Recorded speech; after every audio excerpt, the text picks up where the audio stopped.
Hello friends, welcome to my channel தி அழி ஆரி work. இன்றைக்கி நம்ம என்ன பார்க்க போகிறோம் அப்படின்னா, போன கிளாஸில் நம்ம ஆல்ரெடி தையல் எப்படி ஸ்ட்ரைட்டாக போடுறது அப்படிங்கிறத பார்த்தோம். ஸோ இந்த கிளாஸில் நம்ம ஷேப்ஸில் எப்படி ஒர்க் பண்ணுறது அப்படிங்கிறத பார்க்க போகிறோம். ஸோ நான் ஆல்ரெடி 2 துணி எடுத்திருக்கேன். ஸோ இது ஓரத்தில் நம்ம ஸ்டிச் பண்ணிட்டேன். ஏன்னா 2 துணியும் ஒன்றா ஸ்டிச் பண்ணணும் அப்படிங்கிற கிளாஸை நான் ஆல்ரெடி சொல்லியிருந்தேன். துணியை வந்து சிங்கிளாக தைக்கக்கூடாது, சரிங்களா? ஸோ இப்போ நான் இதில் ஒரு சில ஷேப்ஸை வரைஞ்சிக்கிறேன். ஸோ இந்த ஷேப்ஸில் எதுக்காக வரைகிறோம் அப்படின்னா, போன வாட்டி நம்ம ஸ்ட்ரெயிட்டாக தானே ஒர்க் பண்ணி பார்த்தோம். ஸோ இப்போ வந்து நம்ம ஒரு பாக்ஸ் ஷேப்பு, ஒரு ரவுண்ட் ஷேப்பு, அப்புறம் வந்து இந்த மாதிரி ஒரு ஜிக்ஸாக் மாதிரியான ஷேப்ஸு, இது போல் ஷேப்ஸில் நம்ம ஒர்க் பண்ண போகிறோம். ஏன்னா அப்போ தான் அந்த எட்ஜஸ் எப்படி பண்ணுறது அப்படிங்கிற ஒரு நாலேஜ் நமக்கு கிடைக்கும். ஸோ அதுக்காக தான் இந்த ப்ராக்டிஸ். இது எல்லாத்துலேயும் நீங்கள் 3 வரைஞ்சி வச்சுக்கோங்க. ஸோ நான் உங்களுக்கு ப்ராக்டிஸ்க்காக ஒன்று மட்டும் காட்டுறேன். நீங்கள் எல்லாத்துலேயும் 3 ஸ்டிச் பண்ணிக்கோங்க. ஸோ இப்போ எல்லாத்துலேயும் நம்ம 3 வரைஞ்சிட்டோம் இல்லையா? ஸோ இப்போ இந்த 3 நம்ம எப்படி வந்து ஸ்டிச் பண்ண போகிறோம் அப்படிங்கிறத பார்க்கலாம். ஃபஸ்ட்டு இந்த பாக்ஸ் ஷேப் மாதிரி இருக்கு இல்லையா? ஸோ இதில் தான் நம்ம பண்ண போகிறோம். ஸோ ஸ்டிச் பண்ணிகிட்டே வாங்க. ஸோ இந்த எட்ஜஸ் வரும்பொழுது நீடில் உள்ளே இன்சர்ட் பண்ணிவிட்டு இந்த நட்டுக்கால் இருக்கு இல்லையா? ஸோ இந்த நட்டுக்காலை மேலே தூக்கி விட்டுருங்க. தூக்கி விட்டுட்டு துணியை திருப்பிடுங்க. ஸோ ஊசி உள்ளே இருக்கணும். ஏன்னா ஊசி உள்ளே இருந்தால் தான் அந்த துணி வந்து விலகாது. ஸோ இப்போ நான் ஸ்டிச் பண்ணுறேன். திரும்ப அந்த எட்ஜஸ் வரும்பொழுது நீடில் உள்ளே இன்சர்ட் பண்ணிவிட்டு தான் நான் நட்டுக்காலை தூக்கிட்டு துணியை திருப்பிக்கிறேன். திரும்ப நட்டுக்காலை இறக்கி விட்டுறோம். ஸோ திரும்ப வரும்போது இந்த இடத்துல நீடில் இன்சர்ட் பண்ணி அந்த த்ரெட்டு விலகாத அளவுக்கு நம்ம பிடிச்சிக்கிறோம். ஸோ இதே தான் நம்ம பண்ண போகிறோம். இது வந்து ரொம்ப ஈஸி தான். ஸோ நீடில் உள்ளே இருக்கணும். நட்டுக்காலை தூக்கிட்டு துணியை நம்ம டர்ன் பண்ணிவிட்டு திரும்ப நட்டுக்காலை இறக்கிட்டு திரும்ப நம்ம ஸ்டிச் பண்ணுறோம். சரி, இதே தான் நம்ம வந்து ஃபுல்லாகவே பண்ண போகிறோம்.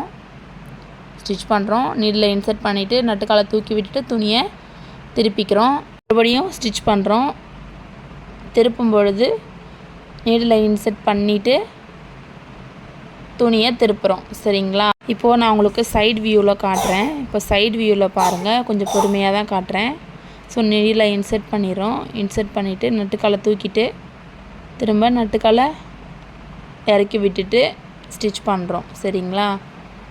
ஸோ நான் திரும்ப சொல்கிறேன் அப்படின்னு நினைக்காதீங்க. ஸோ நிறைய பேருக்கு டவுட் வரும். ஸோ எல்லாருமே டவுட் வந்து கேளுங்க அப்படின்னு சொல்லுவாங்க. நான் முடிஞ்ச அளவுக்கு டவுட் வராத அளவுக்கு தான் நான் உங்களுக்கு சொல்லி கொடுப்பேன். ஏன்னா உங்களுக்கு டவுட்டே வரக்கூடாது அப்படிங்கிறதுக்காக தான் நான் வந்து திரும்ப சொல்கிறேன். நான் திரும்ப சொல்லும்போது நீங்கள் ஒரு இடத்துல விட்டுருந்தாலும் நீங்கள் திரும்ப ரிமைண்ட் பண்ணி பார்க்கணும் அப்படிங்கிற எந்த அவசியமும் இல்லை. ஏன்னா நான் திரும்ப சொல்கிறேன் இல்லையா? ஸோ அதனால் நீங்கள் ஸ்டிச் பண்ணிக்கலாம். ஸோ இப்போ முடிக்கும் பொழுது நான் சொன்ன மாதிரியே துணிக்கு பக்கமாக வெட்டணும். அதாவது துணியில் வெட்டிடக்கூடாது. ஸோ இது போல் நம்ம ஸ்டிச் பண்ணி எடுத்துட்டோம். பார்த்திங்க அப்படின்னு சொன்னால் ஷேப் நமக்கு நல்லா வந்திருக்கு. இப்போ அடுத்து பார்த்திங்க அப்படின்னு சொன்னால் ரவுண்ட் ஷேப்பில். ஸோ நமக்கு ரவுண்ட் ஷேப்பு தான் கொஞ்சம் கஷ்டமாக இருக்கும். ஏன்னா இந்த ரவுண்ட் ஷேப் வந்து ரொம்ப நெருக்கமாக இருக்குது இல்லையா? ஸோ அதனால் நமக்கு ஸ்டிச் பண்ணால் கொஞ்சம் கஷ்டமாக இருக்கும். ஸோ ஒரு வாட்டியும் நம்ம நட்டுக்காலை தூக்கி விட்டுட்டு ஒரு 4-5 ஸ்டிச் பண்ணிவிட்டு தான் திரும்ப நம்ம ரொட்டேட் பண்ணி ஸ்டிச் பண்ணுறதா இருக்கும். நான் சொன்ன மாதிரி 2-3 ஸ்டிச் பண்ணிவிட்டு நட்டுக்காலை தூக்கிட்டு திரும்ப ஸ்டிச் பண்ணிவிட்டு திரும்ப நட்டுக்காலை இறக்கி விட்டுருங்க.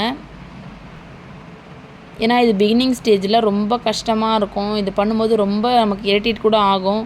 ஏன்னா துணி வந்து கொஞ்சம் அப்படியே அசைகிற மாதிரி இருக்கும். ஸோ அதனால் பொறுமையாக ஸ்டிச் பண்ணுங்கள். ஒன்றும் தப்பு கிடையாது. ஒரு வாட்டி தப்பானாலும் திரும்ப நம்ம சரி பண்ணி தைச்சிக்கலாம். இப்போ நான் 2-3 ஸ்டிச் பண்ணுறேன்னா, ஸோ இப்போ நான் இந்த மாதிரி கையை வச்சும் நீங்கள் ஸ்டிச் பண்ணிக்கலாம். ஸோ இது வந்து பிகினிங்கில் வராது. ஸோ நல்லா தைக்கிறவங்க இது போல் கையை வச்சு தைச்சிக்கலாம். ஆனால் நீங்கள் பிகினிங் ஸ்டேஜில் பழகிறீங்க அப்படின்றதுனால தான் நான் கொஞ்சமாக ஸ்டிச் பண்ணுறேன். அதாவது உங்களுக்கு எப்படி தைக்க வருமோ அது போல் நான் வந்து தைச்சி காட்டுறேன். பொறுமையாக ஸ்டிச் பண்ணுங்கள். 2-3 ஸ்டிச் பண்ணிவிட்டு உங்களுக்கு ஷேப் வராது அப்படின்னா டக்குன்னு நட்டுக்காலை லைட்டாக தூக்கிட்டு திரும்ப அந்த கோட்டுக்கு நேராக நீங்கள் வச்சுக்கோங்க. நீடில் வந்து கரெக்டாக நீங்கள் வரைஞ்சிருக்கீங்க இல்லையா? ஸோ நீங்கள் வரையும்போது கரெக்டாக வரைஞ்சிக்கணும். நீங்கள் எப்படி வரைகிறீங்களோ அதுக்கேற்ற மாதிரி தான் உங்களுடைய அந்த ஸ்டிச்சிங் வரப்போகுது. ஸோ அதனால் நீங்கள் ட்ராயிங் பண்ணும்போது கரெக்டாக ட்ராயிங் பண்ணிக்கோங்க. நான் இது ஃப்ரீ ஹேண்டில் தானே வரைஞ்சேன். ஸோ அதனால் நான் வந்து கொஞ்சம் சரியாக வரையல. ஆனால் நீங்கள் வரையும் போது கொஞ்சம் பார்த்து பொறுமையாக வரைஞ்சிக்கோங்க. ஸோ இது போல் சுற்றி வர மாதிரி ஒரு 5 சுற்று வந்து சுற்றி வரணும். அது போல் தான் நீங்கள் வந்து ட்ராயிங் பண்ணிவிட்டு வரையணும். சும்மா லைட்டாக சுற்றிட்டு அது போலலாம் பண்ணாதீங்க. இது போல் வந்து நிறைய உள்ளே சுற்றி சுற்றி தைங்க.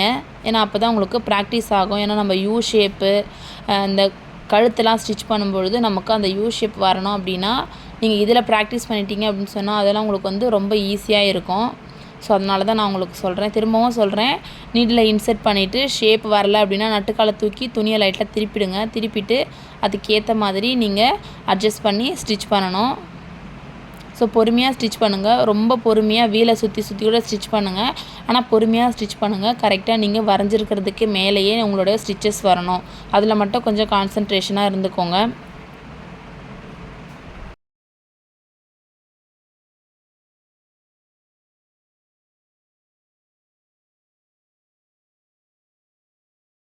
ஸோ இப்போ நான் ஃபுல்லாக ஸ்டிச் பண்ணி முடிச்சிட்டேன். ஸோ இப்போ முடிச்சுட்டு நட்டுக்காலை தூக்கிட்டு இதில் இருக்கக்கூடிய த்ரெட்டை கட் பண்ணி எடுத்துட்டேன். ஸோ இப்போ அடுத்து பார்த்தீங்க அப்படின்னு சொன்னால் இந்த ஜிக்ஸாக் ஸ்டிச் தான் பண்ண போகிறோம். ஸோ இதுவுமே பார்த்தீங்க அப்படின்னா ஒரு இடத்துலேருந்து ஸ்டார்ட் பண்ணுறோம். அந்த எட்ஜஸ் வரும்போது அந்த இடத்துல நீடில் நிறுத்தி கட்டுக்காலில் தூக்கிட்டு துணியை ரைட்டாக நம்ம டேர்ன் பண்ணிக்கிறோம். டேர்ன் பண்ணிவிட்டு அந்த ஷேப்புக்கு ஏற்ற மாதிரியே நம்ம ஸ்டிச் பண்ணுறோம். திரும்ப இந்த இடத்துல வரும்பொழுது நீடில் வந்து உள்ளே போயிடுச்சு இல்லையா. ஸோ இப்போ நட்டுக்காலை தூக்கி துணியை டேர்ன் பண்ணுறோம். டேர்ன் பண்ணிவிட்டு திரும்ப ஸ்டிச் பண்ணுறோம். அதாவது நீங்கள் ட்ராயிங் பண்ணது பார்த்தீங்கன்னா அந்த ரெண்டு இப்போ நான் உங்களுக்கு ட்ரா பண்ணியிருக்கேன் பார்த்தீங்களா, அந்த இடத்துக்கு சென்டரில் தான் நீடில் வரணும். அந்த நீடிலுக்கு நேராக பார்த்தீங்கன்னா உங்களுடைய அந்த ட்ராயிங் தெரியணும். ஸோ இந்த இடத்துல வச்சு நீங்கள் ஸ்டிச் பண்ணுங்கள். ஸோ நிறைய பேர் நினைப்பீங்க இதெல்லாம் வந்து குழந்த மாதிரி ஏன் சொல்கிறீங்க அப்படின்னு. அப்படி கிடையாது. ஸோ பிகினிங்கில் எல்லாருக்குமே டவுட் வரும். ஸோ கண்டிப்பாக நானும் இந்த டவுட்லாம் ஃபேஸ் பண்ணி தான் வந்திருக்கேன். ஒரு வேளை தள்ளி வரணுமா, அது மேலேயே வந்து வரக்கூடாதா, அது போல் நான் வந்து யோசிச்சிருக்கேன். ஸோ அதனால தான் நான் வந்து உங்களுக்கு தெளிவாக சொல்கிறேன். ஸோ இதை நான் ஃபுல்லாக காட்டினேன் அப்படின்னு சொன்னால் ரொம்ப டைம் எடுக்கும். அதனால தான் நான் கொஞ்சம் ஸ்பீடாக ஸ்டிச் பண்ணி காட்டிடுறேன்.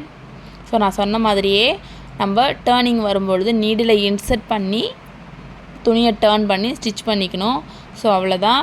இப்போ நம்ம இந்த ஜிக்ஸாக் ஸ்டிச்சை ஸ்டிச் பண்ணி முடிச்சிட்டோம். இப்போ அடுத்து பார்த்தீங்க அப்படின்னு சொன்னால் இந்த வளைவு ஸ்டிச்சு தான் நம்ம பண்ண போகிறோம். ஸோ இப்போ அதுக்கு முன்னாடி பார்த்தீங்க அப்படின்னு சொன்னால் நான் சொன்ன மாதிரி இந்த ஷார்ப் எட்ஜஸ்லாம் பாருங்கள் எப்படி வந்திருக்குன்னு சொல்லி. ஸோ இது போல் உங்களுக்கு எட்ஜஸ் வந்து ஷார்ப்பாக இருக்கணும். ஸோ அடுத்து இப்போ நம்ம சொன்ன மாதிரியே அந்த வளைவான ஸ்டிச் பண்ண போகிறோம். அதாவது இந்த கர்வ் டிசைன் பண்ண போகிறோம். ஸோ இதுவும் வந்து கொஞ்சம் பொறுமையாக தான் பார்த்து பண்ணணும். ஏன்னா இதுவுமே அது வளையம் வருது இல்லையா. ஸோ அதனால் பொறுமையாக ஸ்டிச் பண்ணிக்கோங்க. கையை வச்சுட்டு பொறுமையாக, அதுக்காக துணியை வந்து இழுக்காதீங்க. துணியை வந்து ரொம்ப ப்ரெஷர் கொடுக்காதீங்க. பொறுமையாக ஸ்மூத்தாக ஹேண்டில் பண்ணுங்கள். கண்டிப்பாக உங்களுக்கு வரும். இப்போ இந்த டேர்னிங் வரும்பொழுது நட்டுக்காலை தூக்கிட்டு நீடில் இன்செர்ட் பண்ணிவிட்டு பொறுமையாக ஸ்டிச் பண்ணுறோம். ஸோ அவ்வளோதான். ரொம்ப ஈஸி தான். நான் ஆல்ரெடி சொன்ன மாதிரி இந்த ரவுண்ட் ஷேப்பை நீங்கள் ப்ராக்டிஸ் பண்ணாலே இந்த கர்வ் டிசைன்லாம் உங்களுக்கு ரொம்ப ஈஸி. ஸோ ஃபஸ்ட்டு அந்த ரெண்டை மட்டும் நீங்கள் நல்லா ப்ராக்டிஸ் பண்ணிங்கன்னு சொன்னாலே இந்த ஜிக்ஸாக்கும் இந்த கர்வ் டிசைனும் உங்களுக்கு ரொம்ப ஈஸியாக தான் இருக்கும். இதில் கஷ்டப்படுறதுக்கெலாம் உங்களுக்கு ஒன்றுமே இருக்காது. ஸோ இப்போ நான் இதையும் வந்து ஃபுல்லாக ஸ்டிச் பண்ணிவிட்டு உங்கள்கிட்ட ஃபைனலாக காட்டுறேன். ஸோ ஸ்டிச் பண்ணும்பொழுது பார்த்து ஸ்டிச் பண்ணுங்கள். துணி எதுவும் பின்னால் மாட்டியிருக்கா அப்படின்றத ஒரு வாட்டி செக் பண்ணிக்கோங்க. ஏன்னா நம்ம ஸ்டிச் பண்ணும்பொழுது துணி வந்து ஒன்றோட ஒன்று மாட்டியிருக்கும். ஸோ அதை நம்ம பார்க்காமே ஸ்டிச் பண்ணிவிடுவோம். அதனால் ஒரு வாட்டிக்கு 2 வாட்டி நம்ம 2 துணி தான் போட்டிருக்கோமோ இல்லை பேலன்ஸ் துணி ஏதாவது பின்னால் மாட்டியிருக்கா அப்படிங்கிறத கவனிச்சுக்கோங்க. ஸோ இப்போ நம்ம ஃபுல்லாக ஸ்டிச் பண்ணிட்டோம். நான் ஆல்ரெடி சொன்ன மாதிரி எல்லாத்தையுமே 3 ஸ்டிச் பண்ணிக்கோங்க. இது 2த்தையும் நீங்கள் 3 வாட்டி ஸ்டிச் பண்ணிக்கோங்க. இந்த கர்வ் டிசைன் நான் ஆல்ரெடி 3 ஸ்டிச் பண்ணிட்டேன். ஸோ இந்த ஷார்ப் எட்ஜஸ்லாம் பாருங்கள் எப்படி வந்திருக்குன்னு சொல்லி.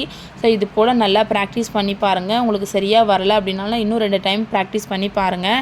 ஸோ கண்டிப்பாக வரும். உங்களுக்கு இந்த வீடியோ பிடிச்சிருக்கு அப்படின்னா இந்த வீடியோக்கு ஒரு லைக் பண்ணிவிட்டு என்னோடய சேனலை சப்ஸ்கிரைப் பண்ணிக்கோங்க. நீங்கள் புதுசாக என்னுடைய வீடியோ பார்க்குறீங்க அப்படின்னா ஆல்ரெடி தையல் எப்படி ஸ்ட்ரைட்டாக போடுறது, மிஷின் நாலேஜ் இதெல்லாம் நான் ஆல்ரெடி கொடுத்துருக்கேன். ஸோ ப்ளேலிஸ்ட்டை கீழே டிஸ்கிரிப்ஷனில் கொடுக்குறேன். தேவைப்படுறவங்க செக் பண்ணி பார்த்துக்கோங்க. தேங்க்ஸ் ஃபார் வாட்சிங்.